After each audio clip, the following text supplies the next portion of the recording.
Influência da umidade relativa do ar. Então, a umidade relativa do ar interfere justamente nas condições climáticas do local, determinando a amplitude da temperatura de água. Então, a umidade é composta por partículas de água em suspensão, tá? É vapor d'água. Então, quanto maior for a quantidade de partículas de água em suspensão, mais úmido será o ar. Durante o dia, a umidade exerce a função de barreira da radiação solar, que atinge o solo. Então, quanto mais úmido, você tem o quê? Partículas de água em suspensão, em forma de vapor. Isso, de certa forma, acaba criando uma barreira, minimiza a incidência dos raios solares. E durante a noite, a umidade exerce o quê? A função contrária. Por quê? De manhã, o solo está com uma temperatura mais baixa. E o ar em suspensão, ele vai criar essa barreira. Então, vai demorar mais para o solo aquecer. Ao término do dia, ao anoitecer, a terra está aquecida. Então, sendo a terra estando aquecida, vai dissipar esse calor. Então, o efeito é o contrário. A umidade ela vai criar uma barreira justamente para deixar o quê? Essa temperatura nessa região mais próxima da Terra, uma temperatura mais agradável. Então vai ficar como uma estufa. Tá? Exemplo, deserto. A gente vai analisar duas situações. Primeiro, a gente tem um período em que se tem não deserto agora, a nossa realidade. A gente tem um dia em que está nublado e fez um calor intenso, só que ao final do dia a gente já escureceu e a gente tem uma sensação de abafamento. Às vezes está até mais quente do que todo dia. O que acontece?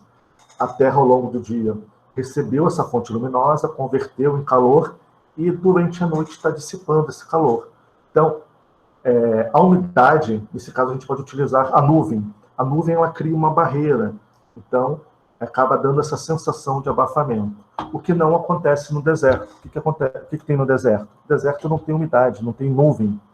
Então, durante o dia, a areia ela recebe essa fonte luminosa, transforma em calor, e esse calor ele é dissipado de forma muito rápida e muito intensa ao longo do dia. Esfriou, ou anoiteceu, o que acontece? Não tem umidade, não tem barreira, não tem nuvem. Então, o que acontece? Esse calor dissipa e esfria muito rápido. Exemplo, aqui na região, geada. Como é que a gente sabe que vai ter geada no outro dia? Basta olhar para o céu, está um frio do cão e nenhuma nuvem. Por quê? Não tem barreira. Então a temperatura caiu muito rápido, por isso que tem a geada. Não tem essa cobertura para reter esse calor, tá? Que está dissipando da superfície. Aqui é um exemplo, uma imagem que deixa bem claro. Então, quando você tem a nuvem, aqui, ela cria uma barreira. Então, o ar quente ele não vai dissipar tão rápido. Então, essa região aqui vai ficar com uma temperatura mais elevada do que se não tivesse. Aqui, ó, essa região aqui está aberta. Então, o calor aqui vai dissipar mais rápido, a temperatura também vai cair mais rápido. Tá? Aqui é outra imagem que mostra justamente a influência da umidade relativa do ar. Então, com nuvem e sem nuvem. Sem nuvem, o calor vai dissipar mais rápido, que é o caso do deserto. Durante o dia, raios solares incidindo na areia, vai esquentar, chega a uma temperatura absurda, só que anoiteceu, a temperatura, o calor dissipa muito rápido e a temperatura também cai muito rápido. Por isso que o deserto. Um frio do cão durante o dia, um calor durante o dia, um calor do cão durante o dia e à noite um frio insuportável. Diferente da cidade. A cidade litorânea você tem o quê? A dissipação ao longo do dia, tá? Você tem a água evaporando, formando a nuvem, vai gerar um bolsão, vai criar um anteparo que vai segurar esse calor por mais tempo. Esse calor produzido à noite. Esse calor dissipado da Terra. Tá? E aqui tem uma tabela que mostra realmente a importância da umidade relativa do ar com relação à saúde. Então, aqui tem justamente uma tabela que foi gerada pela Organização Mundial da Saúde, OMS. Então, a gente tem o estado de atenção, onde a gente tem uma umidade relativa do ar em torno de 30% a 20%, e aqui o que deve ser evitado. Então, vamos analisar a pior situação, o estado de emergência, menor que 12%. Então, a umidade está inferior a 12%, é preciso interromper qualquer atividade ao ar livre entre as 10 e 16 horas. Determinar a suspensão de atividades que exijam aglomerações de pessoas e recintos fechados. Imagine, no caso, Rio de Janeiro, Rock em Rio, um show de rock pesado lá ao meio-dia, e, é claro, você tem lá, quase impossível no Rio de Janeiro, uma umidade inferior a 12%, mas vai que tenha. Inferior a 12%, meio-dia, e tá lá o rock, o pessoal pulando, balançando a cabeça, o que vai acontecer? Metade vai desmaiar. Por quê? Porque o corpo vai chegar a uma temperatura incomum, tá? O que vai acontecer? O organismo, por uma reação para preservar, tá, todas as funções vitais, ele vai fazer com que o corpo, a pessoa apague, desmaie. Tá? É claro que numa situação mais crítica, a pessoa vai falecer, não tem o que fazer. Realmente, o organismo entra em colapso, então tem que tomar muito cuidado. Outro exemplo, caminhar. Está um calor insuportável. Você sente que você deu 2 passos e a garganta está queimando, a umidade realmente muito baixa. Você vai continuar, vai chegar um ponto que você vai ter dificuldade de respirar e vai desmaiar. Tá? Então, nessa situação, a gente tem que buscar o mais rápido possível ambientes umidificados. Tá? É claro, ambientes internos, principalmente quartos de crianças, idosos e hospitais. Esses são primordiais. Tá? É claro que no mercado vende, né, umidificadores de ambientes, justamente para essas situações crônicas, essas situações realmente atípicas, que podem realmente gerar um problema sério de saúde. Então, com relação aos olhos, usar colírio, soro fisiológico, água boricada, justamente narinas. Não sei se, principalmente os homens aí, quando a gente joga bola num ambiente muito quente e com pouca umidade, garganta queima, nariz começa a ficar ressecado. Há situações que o ressecamento é tão intenso que pode romper um vaso sanguíneo e o nariz sangrar. Então, é algo sério. A umidade relativa do ar realmente, para a nossa saúde, é primordial. Então, aqui é a influência da umidade relativa do ar. Um solo em clima mais seco recebe mais radiação solar do que em solo em clima úmido. Por quê? Porque a areia ela retém muito essa fonte luminosa ao longo do dia. Tá? Vai dissipar, vai transformar em calor. E à noite vai dissipar muito rápido, justamente devido a essa falta de umidade, tanto no ar quanto no solo. Tá? Então, aqui, pouca umidade, grande amplitude térmica. Lembrem disso. Isso certamente vai cair em algum exercício, e caso vocês tenham que fazer prova, vai ter assim, provavelmente eu vou citar esse termo, amplitude térmica. Amplitude térmica, exemplo, deserto. Durante o dia, 55 graus, e à noite está lá uma temperatura muito baixa. Eu não estou conseguindo ver aqui, até porque tem uma barrinha. Deixa eu só dar uma reduzida aqui, acho que em torno de 6 graus. Em algumas situações, realmente, a temperatura, quer dizer, na maioria das vezes, a temperatura é muito baixa à noite mesmo. Há uma diferença muito grande. Então, essa diferença entre dia e noite é amplitude térmica. Okay?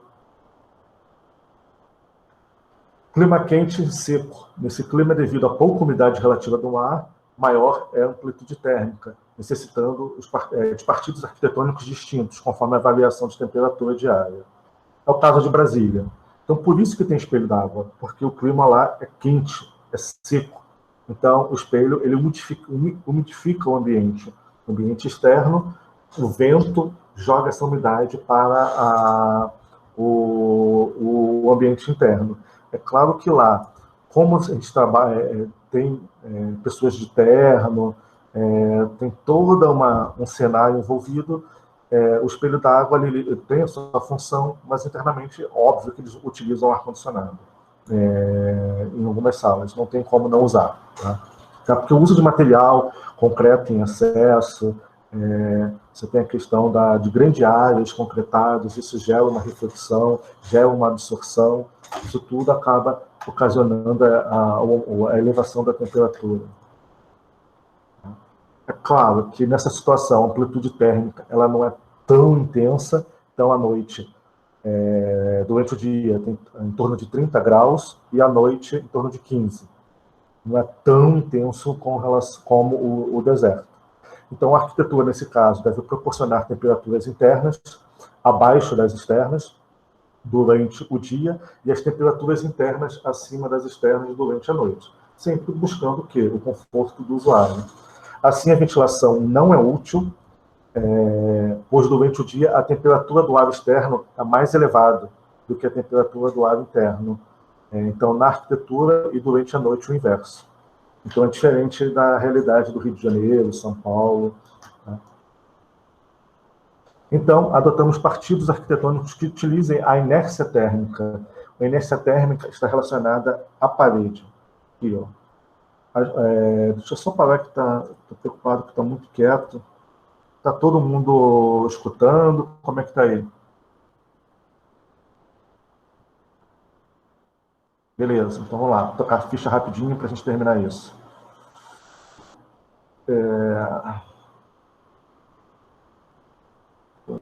Aqui. Então, a inércia térmica está relacionada à parede. Então, se você quer aproveitar essa inércia térmica, tá?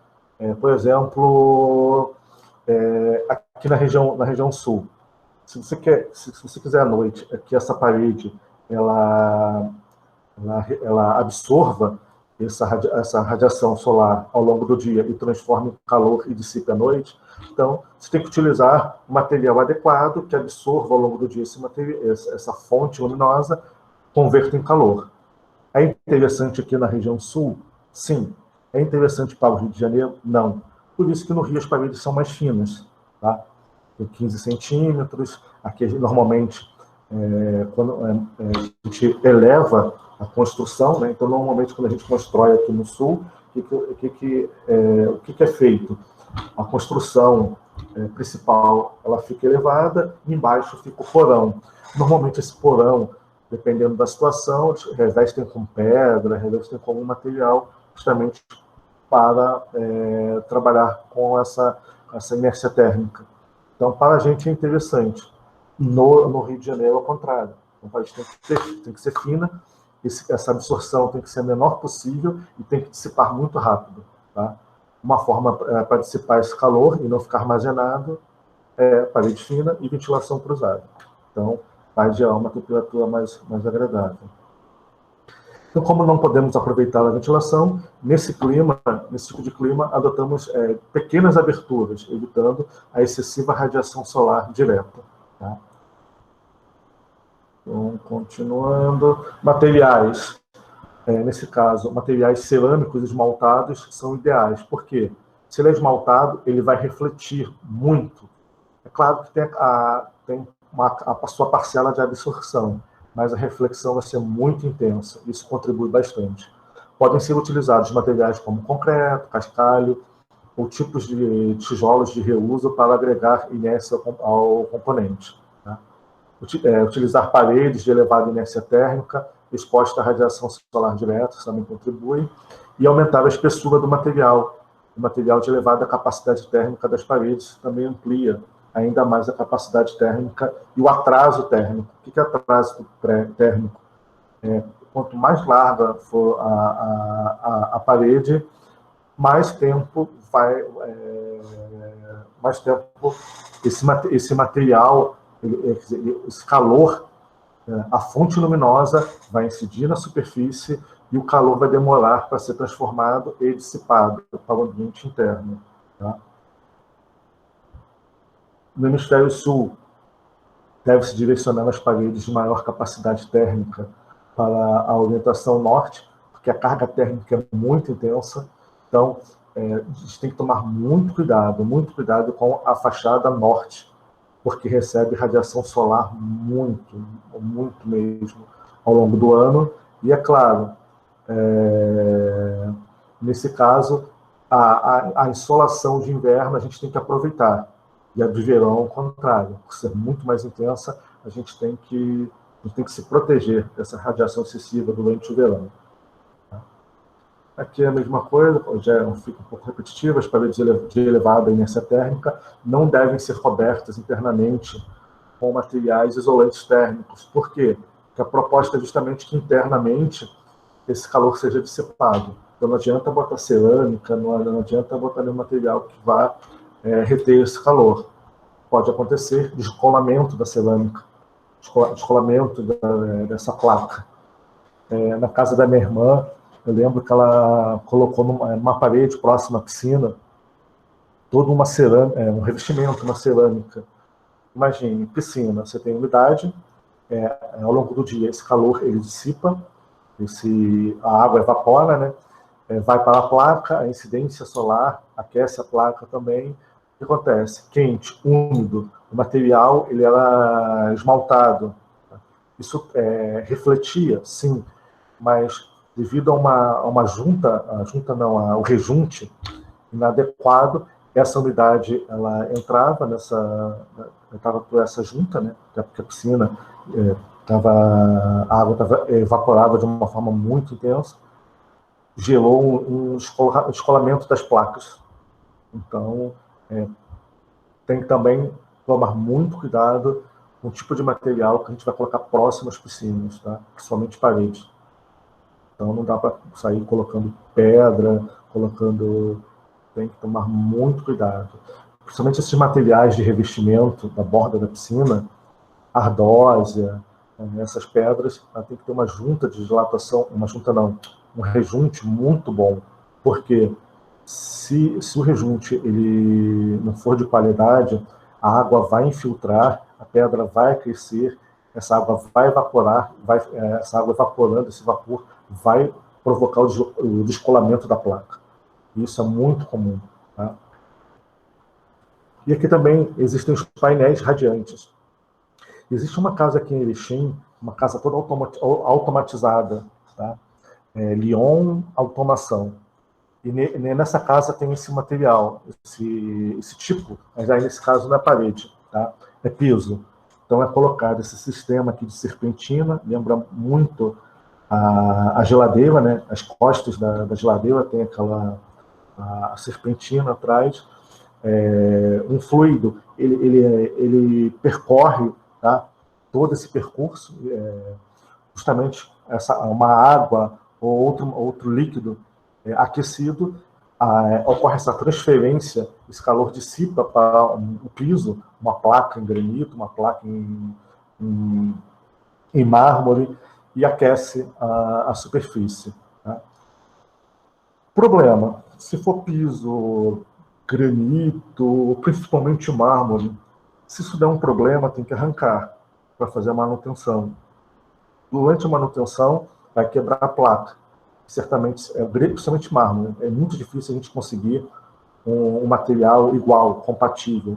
Então, vai gerar uma coloração diferente, um veio diferente, um desenho diferente, e isso não é legal. Então, tem que se pensar muito bem nesse uso desse material. Tá? Existe uma série de materiais que a gente pode utilizar para piso e que na manutenção não gera esse transtorno. Tá? Dá para fazer também parede, é até mais interessante em parede, porque em caso de manutenção fica mais fácil. Okay? Então, aqui, justamente para combater a radiação solar direta, devemos propor soluções arquitetônicas que gerem construções mais compactas possíveis, reduzindo a área exposta à radiação e ao vento. Também transporta grande quantidade de poeira em suspensão. Aqui também um exemplo, tá? Esse aqui é um conjunto, no conjunto urbano, podemos adotar partidos arquitetônicos que determinem maior aproximação entre as construções, gerando sombras umas às outras. Mas tem que tomar muito cuidado, tá? Por quê? Porque se você aproximar muito, você pode gerar alguns efeitos não tão agradáveis, como canalização de vento, pode gerar até a questão da falta de privacidade. Tá? Então, tem que tomar muito cuidado. E aqui é um exemplo interessante, só que tem que ser muito bem pensado. O uso de vegetação, como justamente pela questão do... Aqui funciona como acústica, funciona como proteção térmica, mas imagine isso num prédio de 30 pavimentos. Quanto mais alto o pavimento, menor o número de obstáculos no entorno. Então, normalmente, a velocidade do vento ela é maior. Tá? Então, dependendo do porte da árvore, isso pode gerar um transtorno. Eu já vi casos, isso não foi vegetação, foi uma piscina onde eu morava, lá no Rio de Janeiro, tá? Em Icaraí. Deixaram uma piscina vazia, tá? A piscina era de fibra, essa piscina comum, né? Só que numa varanda, em um prédio. O que aconteceu? A piscina vazia, ela é muito mais leve, óbvio. O vento pegou, canalizou assim na base dela, levantou e a piscina foi voando. Eu juro, eu vi a piscina passando assim por cima da gente e caindo na praia. Então, é um pouco preocupante. Pode acontecer com uma árvore dessa. Então, tem que ser um vaso, tem que ter uma base muito bem estruturada, de repente até amarrar, travar isso. Então, tem que tomar um certo cuidado. Bonito funciona assim, mas tem que ser bem feito. Não dá para ser de qualquer jeito. Deixa eu ver aqui. Sobre a malha urbana, é interessante a gente entender também, com relação às ruas mais largas, com direção leste-oeste, onde o sol nasce e se põe, você tem a questão da inclinação dos raios solares ao longo do ano, não atingirá as fachadas voltadas para essas ruas. E também com relação às ruas mais estreitas, com direção norte e sul, pois o sol, do nascer até o meio-dia, atingirá as fachadas voltadas para um dos lados dessas ruas. Que é isso aqui, ó. Então, aqui, ó, a gente tem leste-oeste, você tem 2 prédios, esse prédio vai gerar uma sombra. Justamente quanto maior o pé direito, tá, vai gerar uma sombra e é até interessante, tá? Dependendo do clima. Clima muito quente, quanto mais sombra tiver, melhor. Em algumas situações, na nossa realidade, sombra é um problema no inverno. Então, quanto mais a rua mais larga, tá? Só que aqui é uma análise de uma situação contrária. Aqui, a gente tem 2 construções em que o sol nasce a leste, se põe a oeste, gera sombra. Ruas largas, e aqui o leste-oeste estão no mesmo alinhamento da rua, da avenida. Então, se vocês olharem, a fachada norte aqui, ó, recebe carga térmica ao longo do dia, verão e inverno. Então, é aqui que a gente tem que se preocupar. É essa situação aqui. Deixa eu só ver o que está acontecendo. Tudo bem aí, pessoal? Está apitando aqui, eu não sei o que é. Desculpa. Está todo mundo escutando direitinho? A gente já está indo para o final. Beleza. Então, vamos lá. Vamos para o final. Então, aqui, ó, normalmente a gente tem que analisar essas situações, né? Como eu já falei, prédios com a rua muito estreita, pé direito muito elevado, vai gerar, dependendo do local, um benefício ou um problema. Dando sequência. Aqui é um exemplo bem legal. A via é larga, os prédios não são tão altos, tá? Então, isso, quando você tem essa via, você vai canalizar o vento, vai dar um efeito bem interessante, agradável, e o pé direito também, ele não muito elevado, também é um condicionante favorável, porque quanto mais alto, mais é esse obstáculo. Quanto maior o obstáculo, maior é a velocidade do vento. E lembre o seguinte, o vento numa temperatura perfeita, ele não precisa ser intenso. Porque lembre da seguinte situação. Se você tem uma esquina, tá? Em um sentido, você tem um vento, uma velocidade mais baixa, e perpendicular, você tem um vento muito intenso, esse vento intenso ele já é um obstáculo. Então, o outro lado pode não ter esse vento numa velocidade adequada. Isso vai gerar uma sensação de abafamento. Isso, quanto mais elevado o pé direito, vai ser condicionante para a canalização do vento. Basta lembrar, para quem já foi a Balneário Camboriú, aqueles prédios enormes, os mais antigos, não estou falando daquelas 2 torres, porque ali foi pensado com relação ao planejamento urbano, um afastamento justamente para não ter esse problema. Mas no centro, ali na orla mesmo, tem uns prédios altos e a rua mesmo é muito estreita. Ele gera a canalização do vento.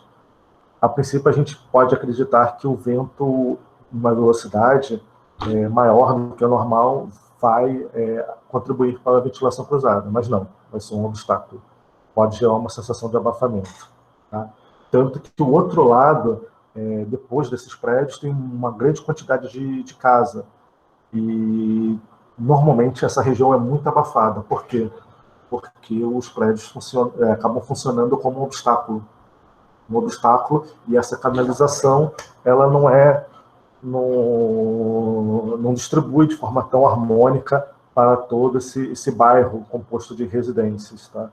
Então, por isso que Balneário, na orla, às vezes é agradável, quando você passa essa barreira de prédios, é um calor infernal, principalmente naquela região mais afastada onde tem as casas. Então, aqui, as ruas com direção norte-sul não devem possuir traçado muito extenso e reto, justamente para que não seja canalizado o vento. Devemos prever praças e desvios. Então, quando você tem uma avenida muito grande, prédios altos, é interessante que você crie esquinas, cruzamentos, tá? E também praças, justamente para provocar essa redução da velocidade. Tá? Repetindo, quanto maior a velocidade, por exemplo, aqui, ó, o vento está muito intenso, aqui, de repente, a entrada do vento necessário para a ventilação cruzada não ocorre, tá? Justamente porque esse vento muito rápido vai se tornar um obstáculo. Então, em clima quente e seco, a vegetação terá a função de barreira aos ventos, tá? E além de reter poeira e suspensão em ar, que é o caso de Brasília. Eu também utilizado a vegetação como barreira, também para gerar sombra, para modificar, né, o ambiente. Deixa eu só voltar aqui. Então, qual é a solução mais adequada para esses lugares? Espelho d'água, chafariz, justamente com o propósito de umidificar o ambiente. Então, nesse caso, a água evapora, o vapor umidifica o ambiente e já é um conforto às pessoas. Também a água ela poderá ser incorporada às construções como elemento e alteração de microclimas. Exemplos, pátios internos.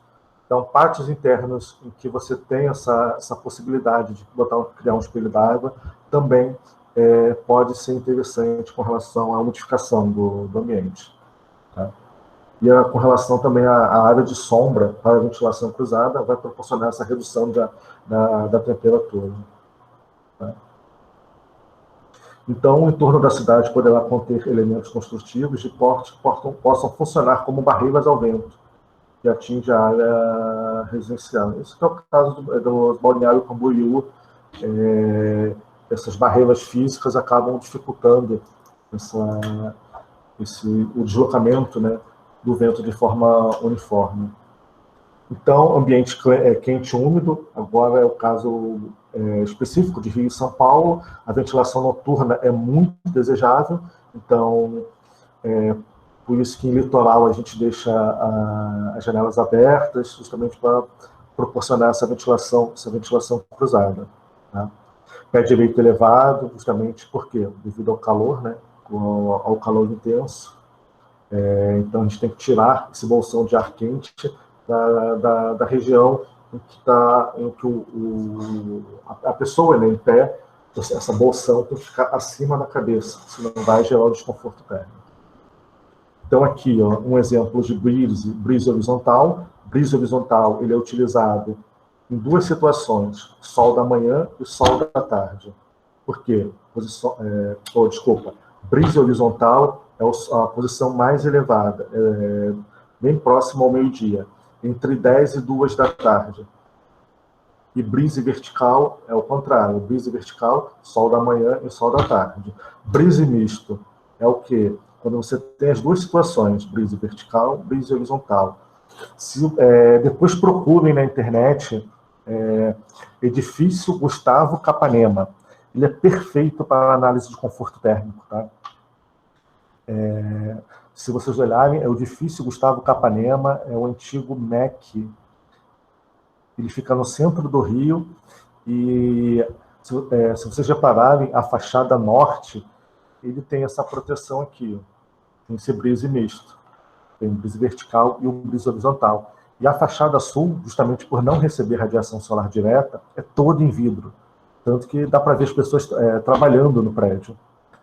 Então, é bem legal. Depois, deem uma pesquisada, olhem esse edifício. Edifício Gustavo Capanema, centro do Rio de Janeiro. É muito legal. Até porque é uma obra do Lúcio Costa, tem um jardim do Burle Marx, tem um painel de cerâmica do... Meu Deus, agora eu não lembro o nome, mas daqui a pouco eu vou lembrar. Mas é bem legal, procurem, façam uma análise que é bem interessante. E aqui ao lado o brise vertical, como eu falei. Ele atua justamente com relação à proteção da incidência solar de manhã e à tarde. Clima quente e úmido, então as construções não devem ter uma inércia térmica muito grande, ao contrário, ele tem que, se receber esse calor, tem que dissipar o mais rápido possível, tá? Deve-se adotar uma inércia térmica leve, o material não precisa absorver essa fonte luminosa e transformar em calor. Então tem que ser um material isolante, tem que impedir essa absorção de fonte luminosa e essa transformação em calor. Tá? Então aqui um exemplo de telhado, tá? O telhado ele recebe essa fonte luminosa, transforma em calor. Então aqui embaixo, toda essa região aqui viu um bolsão de ar quente. Vantagem da telha de barro é que tem esses vãos, né? E esse calor acaba dissipando de um lado. Então nesse caso aqui, o ar fresco ele entra de um lado e dissipa do outro. Esse calor ele é dissipado do outro lado, tá? Fiz uma laje e coloquei telha de fibrocimento. É interessante que tenha alguma solução para que esse bolsão de ar quente aqui ele saia, tá? Esse ar quente saia. De que forma? Colocando em algum momento cobogó ou alguma coisa que permita essa entrada do ar fresco e que force a saída do ar quente do outro lado. Tá? Por quê? Se não fizer isso, o calor, tá? Esse bolsão ele vai interferir, esse calor vai incidir na laje, a laje vai absorver esse calor e vai dissipar para o ambiente interno. Então vai ficar quente. Então uma solução é sempre proporcionar essa ventilação cruzada e a saída desse bolsão de ar quente. E aqui foi o que eu falei na aula, vocês lembram? Daquele material prateado, aquela manta para evitar que a telha que tenha infiltração. Então, vai resolver o problema da infiltração? Sim. Isso aqui é a visão do inferno, né? Pelo amor de Deus. Parece uma quentinha. E, além disso, se vocês repararem, essa região aqui, ó como está refletindo. Então, isso pode gerar um problema para o vizinho. Tá? Então, pelo amor de Deus, nunca façam isso. Tá? Resolve o problema da infiltração, mas gera uma série de outros. E aqui o clima continuando, o clima quente e úmido, então a vegetação ela não deve impedir a passagem dos ventos. Então, por isso que, se repararem, região litorânea, não tem uma mangueira, não tem uma árvore baixa com uma copa muito volumosa, ao contrário, a gente tem o quê? Coqueiro, que é você tem o tronco fino, alto e as folhas lá em cima. Isso permite a ventilação. Tá? É muito legal a gente analisar o entorno local. Tá? Passa muita informação interessante. Por exemplo, o litoral. Só em analisar, a gente sabe que ele precisa de vento, não precisa de árvore com copa, uma copa muito grande, muito volumosa. Então, é interessante a gente trabalhar a questão da arquitetura bioclimática, analisar a natureza. E isso é muito interessante. E até a questão da arquitetura indígena. A oca, o pé direito elevado, justamente devido ao calor excessivo.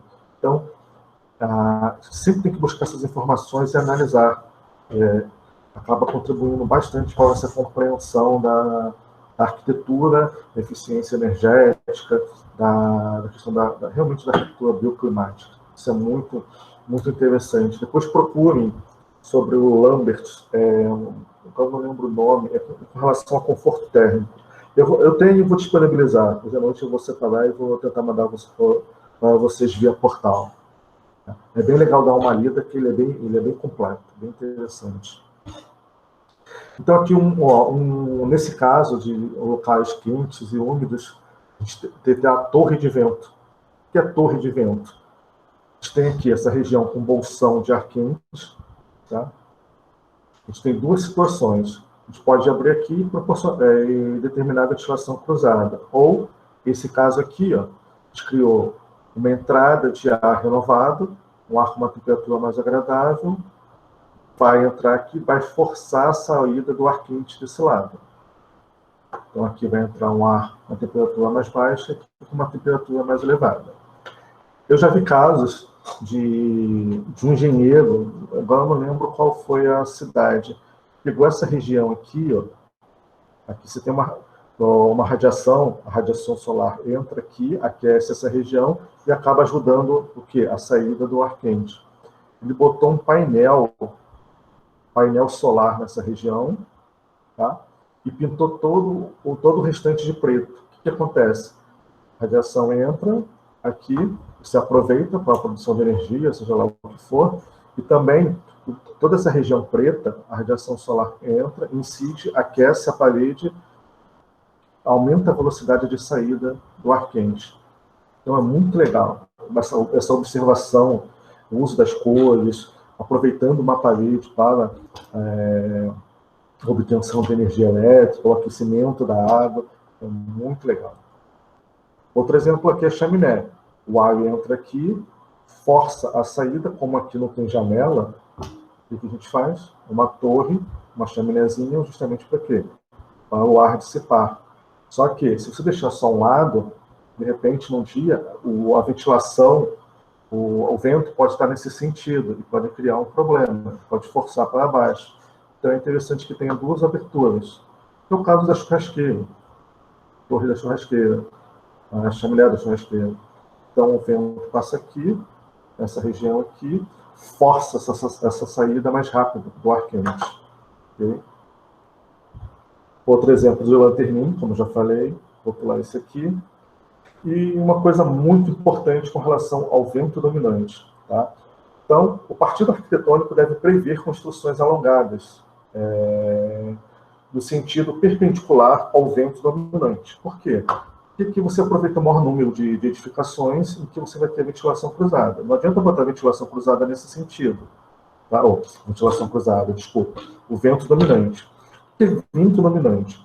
É uma direção do vento em que ele incide, tá, em maior parte do ano. É claro que o vento, por exemplo, na nossa região, ele oscila entre nordeste e leste. Isso não quer dizer que o vento dominante vai ser o vento vai ser sempre nordeste o ano inteiro, não. Ele vai oscilando. Ele começa a nordeste, muda um pouco, vai a leste, volta. Pode ter vento sul, pode ter, sim, mas o vento dominante é o que ocorre com o vento que predomina ao longo do ano é o quê? Na nossa realidade, a realidade local, Erechim, é o Nordeste, Nordeste-Leste. Então, a gente adota o Nordeste, digamos assim. Então, aqui, o vento dominante, a gente busca não essa dimensão menor, e sim a maior. Por quê? A fachada principal vai ter maior número de janelas e a gente vai proporcionar essa ventilação cruzada. Tá?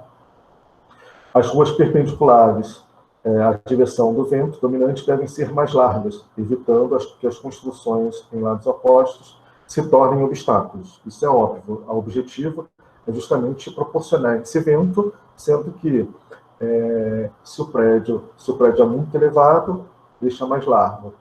Com relação à questão da velocidade do vento, e até a questão do prédio ele acaba se torna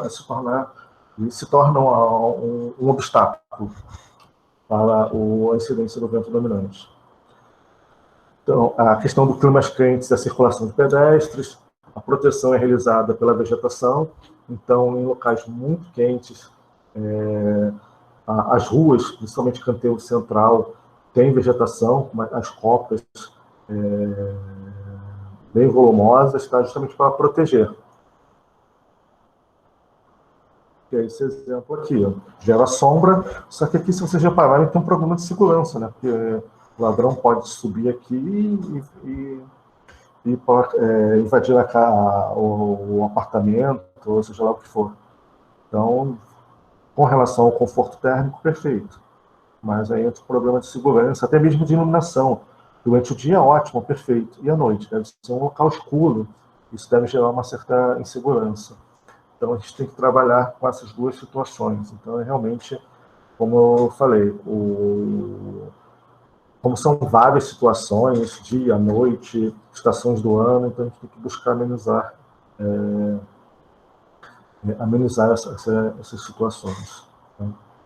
Mas, nesse caso, aqui, ó, Barzinho, essa região, então, imagine, isso aí deve ficar cheio à tarde ou à noite, mas para andar com isso tudo fechado, deve ser um ambiente, um local muito seguro, eu acredito.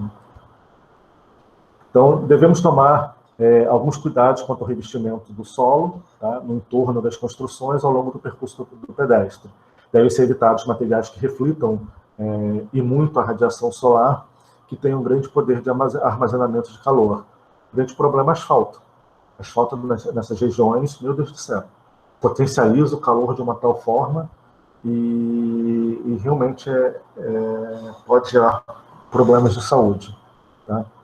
Além de tudo, tem a questão da impermeabilização do solo. Né? Um grande problema no Rio e São Paulo, atualmente, é o número excessivo de ruas asfaltadas. Então, a área permeável, a área em que a água pode infiltrar no solo, reduziu bastante. Isso é um problema seríssimo. Tá? Então, aqui um exemplo, ó, o asfalto. Então, o fato de ter aumentado o número e ter intensificado as inundações no Rio e São Paulo tem a ver com a impermeabilização do solo, o uso excessivo de asfalto nas vias. Tá? Porque o que acontece? Asfaltam as ruas, aí internamente, tá? Isso falo no terreno, as pessoas concretam, aí impermeabilizam tudo. Vem uma chuva, e o que acontece? Como a superfície ela acaba ficando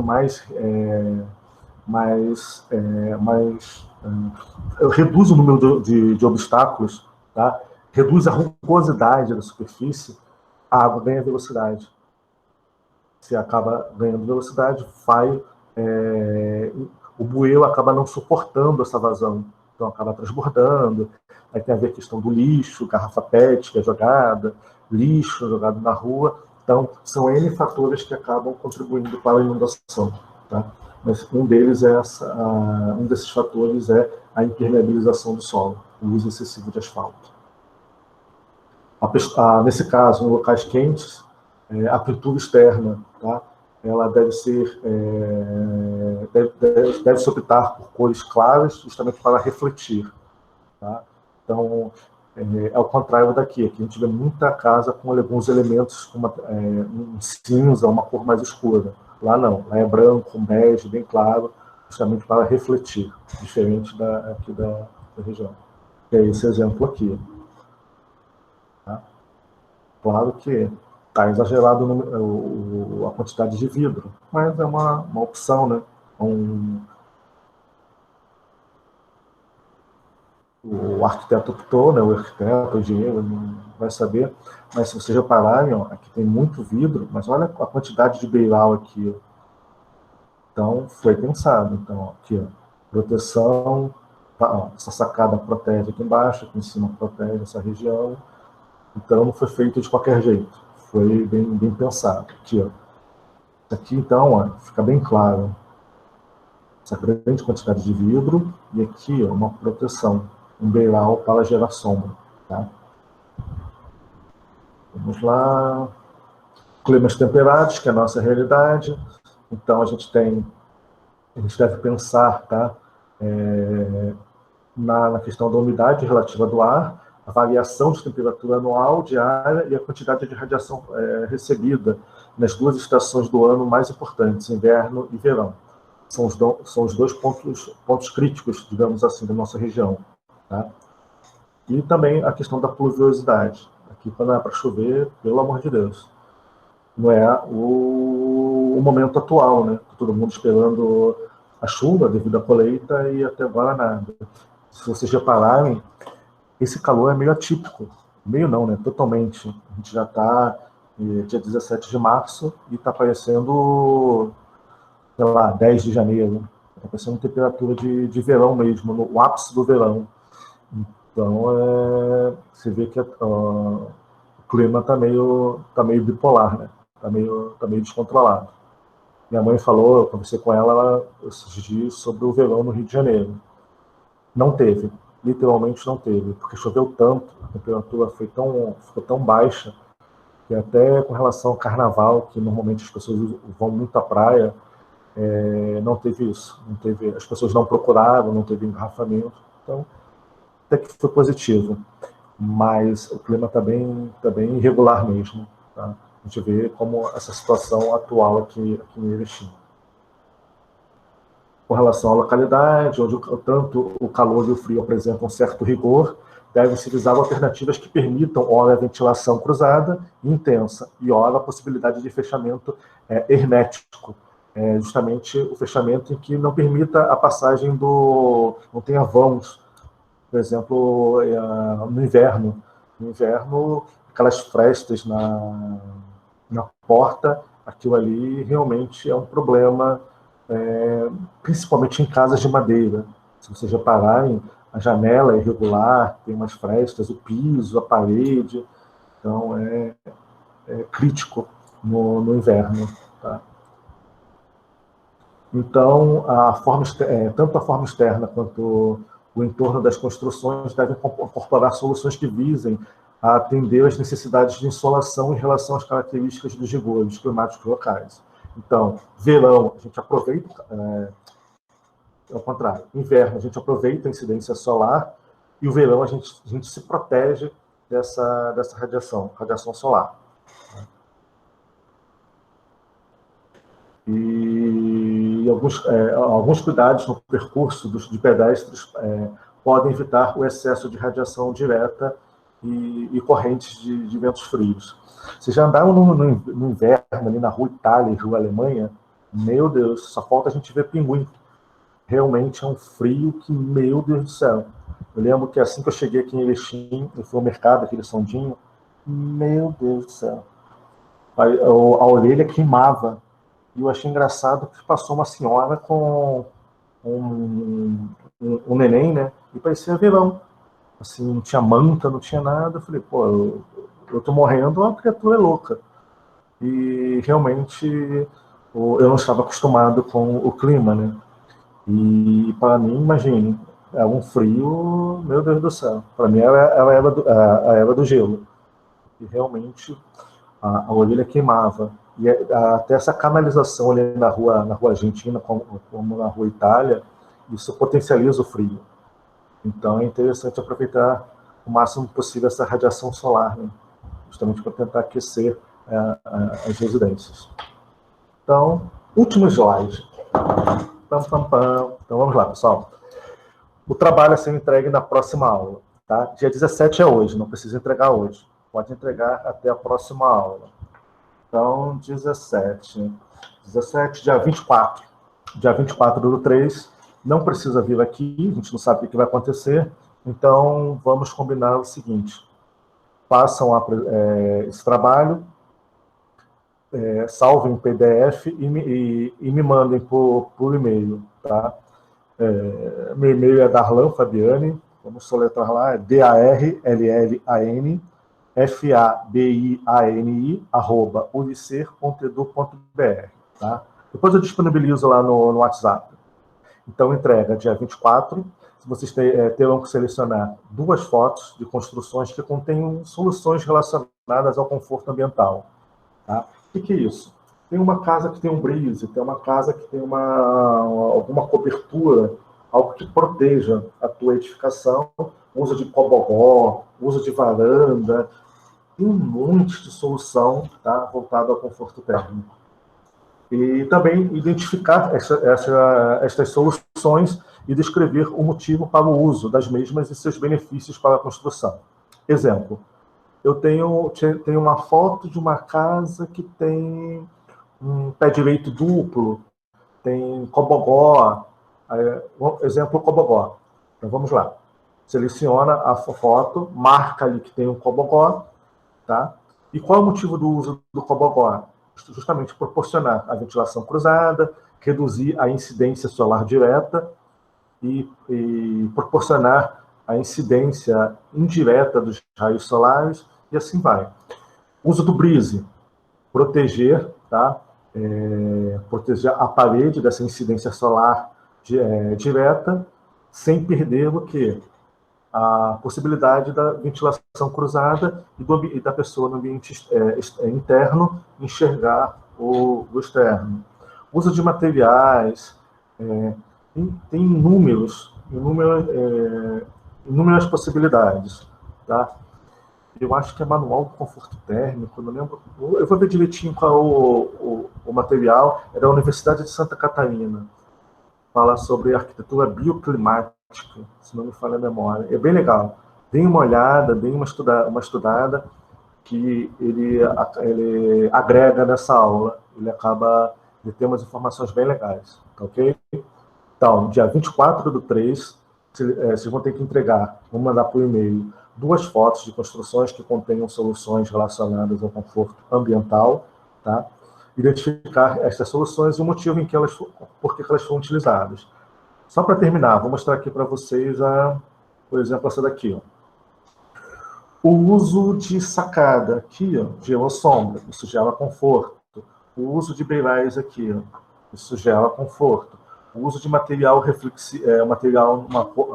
parede na cor branca, isso reflete a radiação solar direta, porque a radiação solar ela vem, incide na parede e reflete ou absorve. A radiação solar indireta é essa daqui, ó, ela vem, bate nessa escada, nesse material da escada e reflete. Então é indireta, tá? Então é isso, pessoal. Caso alguém tenha dúvida, pode me mandar por e-mail, por WhatsApp, tá? A ideia aqui é a gente tentar, de alguma forma, suprir essa carência devido à pandemia do coronavírus, tá? Podem mandar e-mail, façam da melhor forma, tá?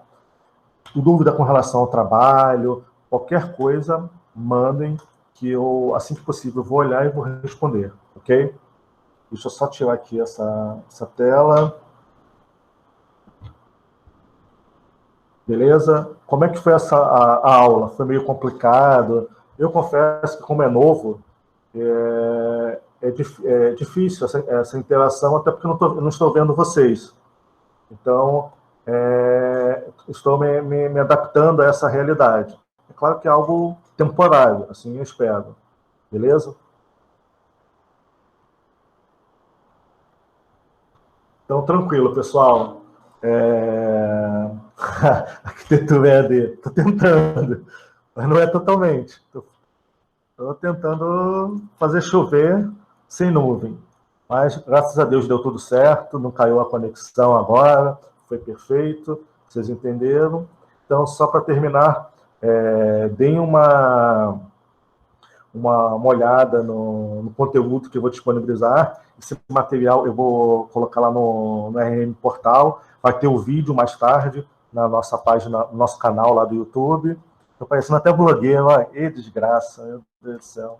Mal começou, já tá. Mal entrou, já quer ficar na janela. Aí, dá um like aí, pessoal. Não precisa dar like, não. Quando vocês vierem aqui, só comprar Coca-Cola. Falou então, pessoal.